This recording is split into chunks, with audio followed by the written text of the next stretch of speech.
మన ఛానల్‌లో పులావ్ ఎప్పుడు చేసినా చాలా స్పెషల్‌గా ఉంటుంది. అలాగే అంతే టేస్ట్ కూడా ఉంటుందనమాట. ఎన్ని సార్లు చేసినా అస్సలు బోర్ కొట్టదు. అందుకు నేను 2 సీక్రెట్ ఇంగ్రీడియెంట్స్ అయితే యూజ్ చేస్తున్నాను. ఈరోజు నేను ఫుల్ రెసిపీ ఎక్స్‌ప్లెయిన్ చేయాలనుకోవటం లేదు.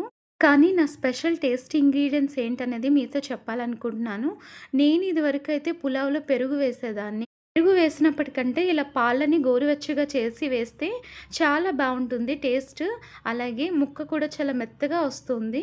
అంతే కాకుండా పులావ్‌లో నేను చిటికెడు మెంతుల పొడి, అలాగే పచ్చి జాజికాయని పౌడర్ చేసి వేస్తాను. చాలా టేస్టీగా ఉంటుంది. ఇదే బెస్ట్ పులావ్‌గా ఉంటుంది. ఇంతకుముందు నేను ప్రీవియస్ వీడియోస్‌లో అప్‌లోడ్ చేసున్నాను. ఇన్‌కేస్ మీకు ఇంట్రెస్ట్ ఉంటే ఒకసారి వాచ్ చేయండి. వెజిటబుల్ పులావ్ గూడా నేను అప్‌లోడ్ చేసున్నాను. కొత్తగా ఎవరైనా అమ్మమ్మాస్ కిచెన్‌ని చూస్తున్నట్లుగా అయితే ప్రీవియస్ వీడియోస్ కూడా ఒకసారి వాచ్ చేయండి. ఇన్‌కేస్ మీకు నచ్చినట్లయితే సబ్స్క్రైబ్ చేసి సపోర్ట్ చేయండి. చివరిగా ఒక మాట, పులావ్‌లో జీడిపప్పు పేస్ట్‌తో పాటు ఒక చిన్న పచ్చి కొబ్బరి ముక్క వేసి పేస్ట్ చేసి వేస్తే సూపర్బ్‌గా ఉంటుంది. తప్పకుండా ట్రై చేయండి. ఇంకొన్ని మంచి మంచి వీడియోస్‌తో మళ్ళీ కలుద్దాం. Thanks for watching.